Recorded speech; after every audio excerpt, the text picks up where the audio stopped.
Okay, so welcome back, and this is third lesson of our video series where we are building a form application with Laravel framework, Inertia.js, Vue.js, and TailwindCSS as main CSS framework. And in this lesson, we're going to make a store function, and also we are going to make store request for this function, and also update and other things. So let's begin. And first, let's generate a new request. So request class. If you don't know also what is requests in Laravel, this is a separate classes that you can create to process some requests that you have in some functions. For example, you can create a separate request for this function, and in my case it will be saved in topics folder. So topics folder, and here I type store request. Store request, as you can see it here. Oh, not here. Store request. Here I type authorize true, and I can set up my own validation rules for this request. So I will need to remove this. I will need to include my store request from request folders that I just created. Here we are going to use request variable. Okay, and also let's remove request class that was included by default, and let's remove these comments. Also, we don't need authorize here. And first, we need to make a validation for data that we will get in this request from the input. In our case, we have only one field, and this is title. So we are going to have title required. Also, we will have so this title must be in string type. Minimum symbols is 2, or maybe better to say 10, and maximum value, maximum length of title, it can be 355. And that's all. So we set up validation rules for title fields that we will get from this request. And so first, let's get this data from request. We will type here validated. Now let's type debug data, and if something is wrong with validation, we will get error. And let me show you how this all works. So let's go to Google Chrome. Let's go to our topics page that we already have. So dashboard is default page. Let's go here, topics.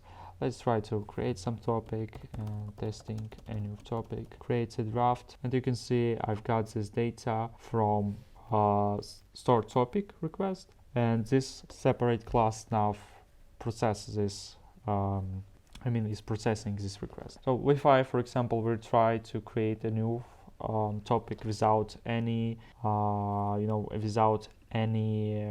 data, and if I go to Inertia, so for errors we also need to create a separate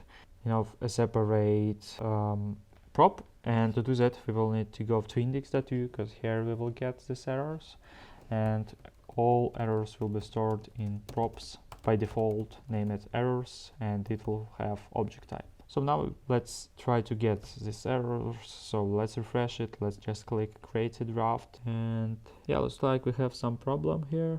But no, sorry, all errors are stored here in this form.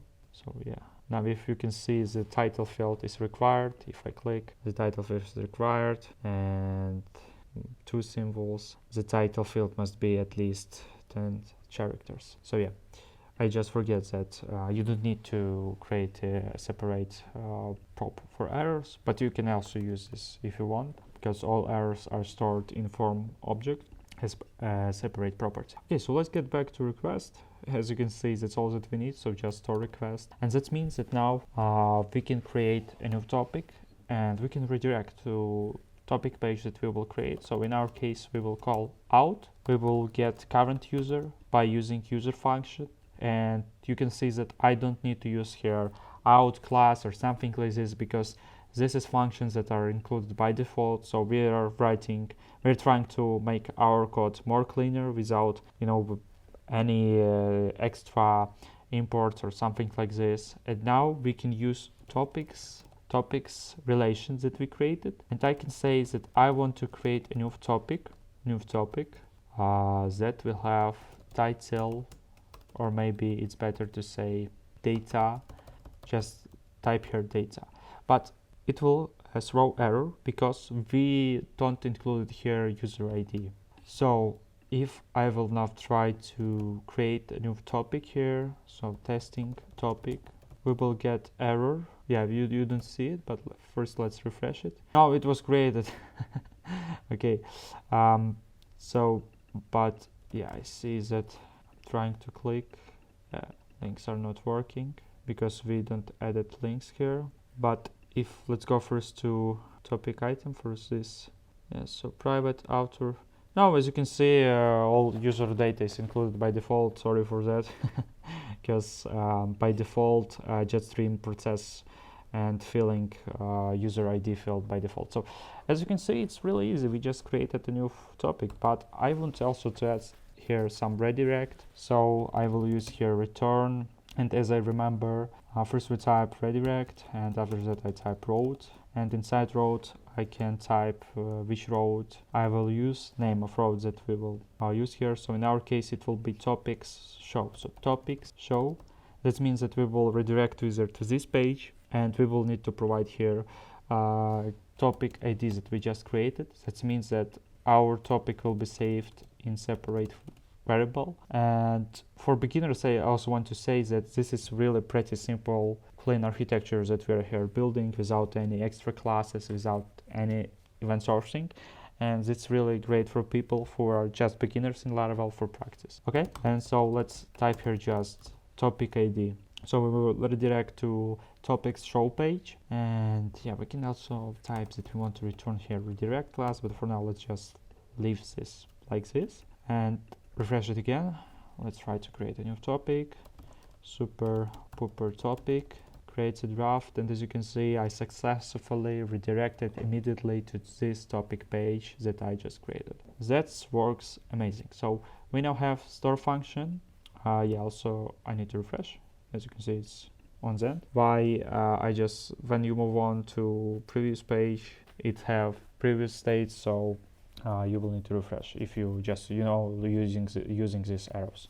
Okay, so now we have store function. It's pretty simple. User ID is included by default, as you can see, and that means that now we can move on to the next things that we will need to do. And we need edit page or something like this, or it's better to do this without any edit page. Just use show page to edit a new topic. But before we're gonna do this, you've seen that we don't have links, so I can just go to this topic page. We don't have links here, so we need to add here links, and I will use a special component named link that is included by default in Inertia view. So I will type here link, and I will need to load this component every time by default in my pages. So I will type here component link. And yes, this is the way how you can define some default components that will be loaded every time on each page on your application.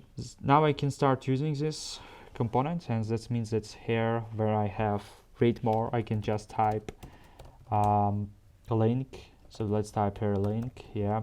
And as I remember, we have road function, if I understand, yeah, road function to show topics show. So I typing again name of this road show. So just remember that we have here prefix topics, and I will need to include here topic ID. Save it, and let's see what we will get.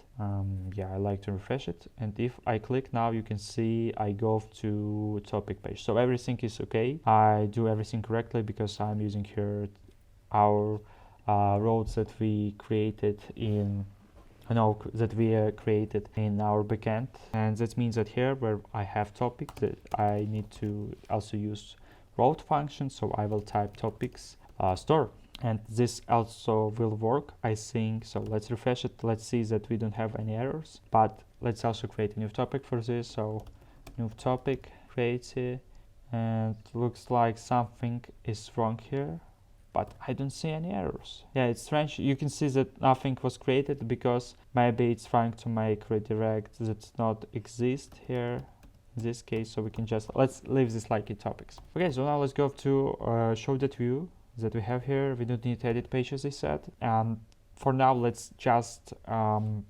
let's first include here also default layout that we created in the previous lesson. So type it here. Now let's import define options. So define options and defines that we want to use your default layout that we created. So copy this stuff. Let's put it here, and now we need to to make some editable field here, and I think that we can try to use here ref. So for this state, so for example, let editing. So if this is editing, so by default it will have false, and in our case, if we click on title, maybe a double click we can use. Yeah, double click. So if we double click on title, it will change state of editing to true. And if we have editing state, so if editing is true, we will show this div. And if we are showing this div, that means but first let's define that by default we are showing this heading. So if editing is false, we are just showing this title, but if not, we're going to show here input. Let's don't try to write some default styles. Let's just copy this all stuff that we have here. We can even copy this form and it will be okay in our case. So let's just copy this form. Let's paste it here, and we will have update topic function. We will also have a form title, and let's say update title. Okay, and now let's go here. Let's also import use forms. So let's type use form, const form. By default we have this title. Also we need to create variable for props, so use form, and in form title will be equal to props title to get current value of title. Let's set here semicolons, and yeah, let's also write here function update topic, and we will make a put request also to topics. Oh no, not to topics, but to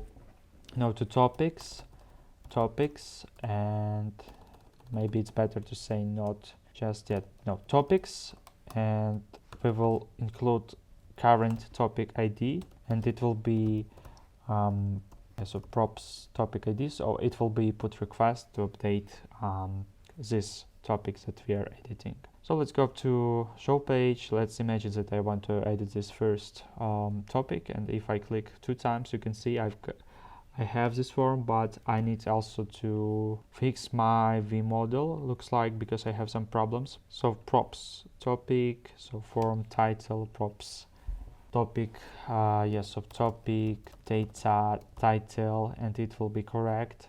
So form title update topic we also have here, and yeah, it will work now. So let's click again, and you can see it gets current title, and that means that we will need also to create we will need to create maybe new request, but I think that we can use the same request that we use it. I'm talking about this request that we are use it for storing a new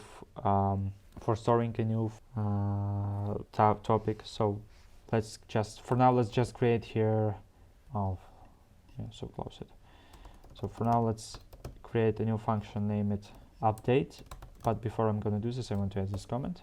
And now let's create public function update. So as I said, we're going to use here the same request that we are used in store function, because we have the same rules for topic. And we will have topic to get current ID, not current ID, but get topics that we want to update, and we will include here data from request validated. So we are getting validated data that we validated by store request, and after this we are updating this topic, and here we type just topic update, and we can just type here data, and that's all that we need.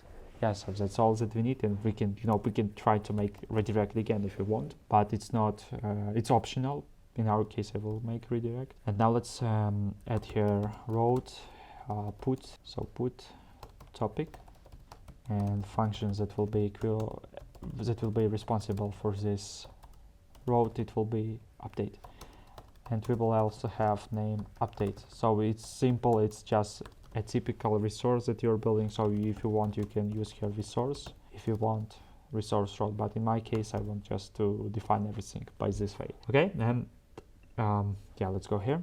Now let's try to update something. For example, Volker Mackenzie 333 update title not found, and you can see, yeah, so this problem, I have this error because in show.net view where I have props topic, I forget to add data object. Yeah, so now let's refresh it. Now let's try to edit this again. 333 update title, and you can see it's now updated. Yeah, it's making request redirect, but you can see that state is not updated. So I think it's better will be not to make any redirects. So let's remove this redirect because it's useless in our case, and let's just make editing equal to false after we perform this request. Also, we can use here then catch if you want structure like this, but in our case this is really simple lesson, so we can just leave this like this. So let's just type random data update, and you can see it's updated. I can refresh, and this also updated. So it was really short lesson, again only 20 minutes, and that's all for this lesson. So thanks for watching, and we're gonna meet in the next video.